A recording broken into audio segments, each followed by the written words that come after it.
Hari ini 9 April 2024 saya menganalisis USDJP ya. Dan sebenarnya seperti yang sudah saya sampaikan di beberapa video sebelumnya mengenai analisis saya tentang USDJP, saya punya conviction ya mengenai USDJP ini akan breakout. Jadi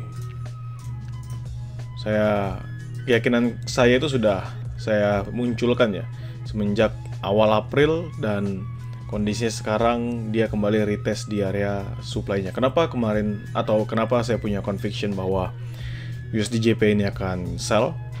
Sebenarnya simple, karena zone yang di break, yang akan mereka break ini, di break sama USDJP ini berkali-kali ya. Ini adalah zone yang sama berkali-kali yang berupaya untuk di breakout dalam beberapa waktu belakangan. Dan saya punya keyakinan ya, saya seperti sampaikan tadi, conviction bahwa most probably ini akan di breakout. Kalaupun nggak di breakout, it doesn't matter. Kenapa? Karena it's also the same reason kita entry sell. Jadi ini tetap adalah reason yang sama. Kalau kita ambil time frame kecil, ini adalah reason yang sama. Teman-teman bisa ambil entry sell dengan batasan atasnya adalah 152.0. Dan ke depan saya masih beranggapan bahwa USDJP punya potensial untuk mengalami penguatan, even if nanti akan ada news yang cukup signifikan juga bagi USD ya. Jadi ini conviction saya sudah bangun lumayan lama bahwa USDJP untuk buy. Tapi ada nggak kalau misalnya potential sell? Apalagi kan sekarang kita trade USDJP kan di dekat sell zone-nya ya, di supply zone-nya. Yes, ada. Which is sekarang kalau misalnya kita ngelihat ini, kita bisa kecilkan areanya. Jadi yang sebelumnya areanya selebar ini kita bisa kecilkan ke 152.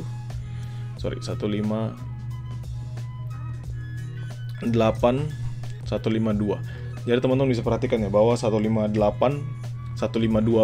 ini, 151.8, 152.0 ini adalah area yang menjadi patokan ya, patokan dasar. Dan saya sampaikan juga bahwa 152.0 itu merupakan resistance-nya dia. Ya, resisten atas batas atasnya yang ada di USDJP. What will happen jika 152 breakout? Maka makin menguat ya.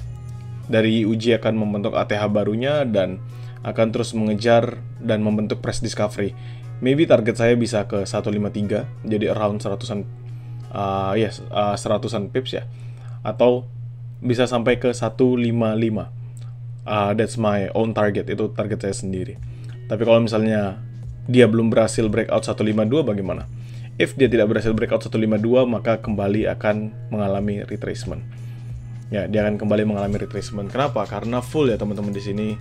Teman-teman bisa mengetahui there's a liquidity full. Orang-orang sell pasti memasang sell stop loss-nya di atas tersebut, dan area buy stop juga akan ditempatkan di 152. Jadi itu merupakan area dengan liquidity yang paling besar di momen saat ini, sehingga teman-teman bisa perhatikan. So if 152 breakout, maka akan terus melanjutkan penguatannya, but if not, maka dia akan kembali retracement.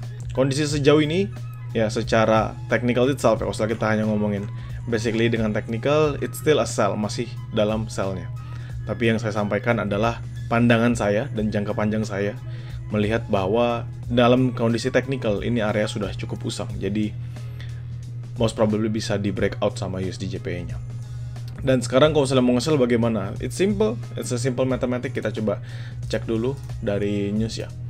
Kalau misalnya kita cek newsnya di hari ini sebenarnya nggak gitu banyak, nggak ada news yang cukup signifikan ya.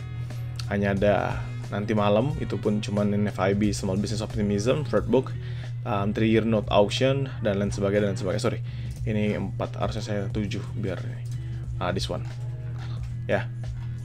Jadi teman-teman bisa melihat there's nothing much yang kita bisa perhatikan di sini. 5-year GGP auctions 0,404, dia mengalami penguatan. So USDJP bisa mengalami retracement terlebih dahulu. Kalau misalnya saya perhatikan sendiri, yes, sell still possible. Sell ini masih possible, apalagi kalau teman-teman dapatnya di 151.9 atau misalnya 152, 152.1, it is possible di USDJP ya. Tapi kembali saya ingatkan ya kepada teman-teman, 152 if H1 close atau H4 nya close dia masih breakout, maka it is a long way up. Jadi akan mengalami penguatan kembali seperti ini.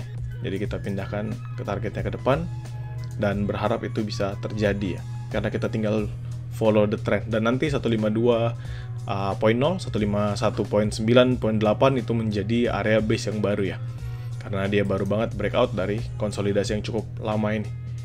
Jadi ini akan menjadi jadi consolidating ini akan menjadi salah satu base yang cukup signifikan juga bagi USD JPY.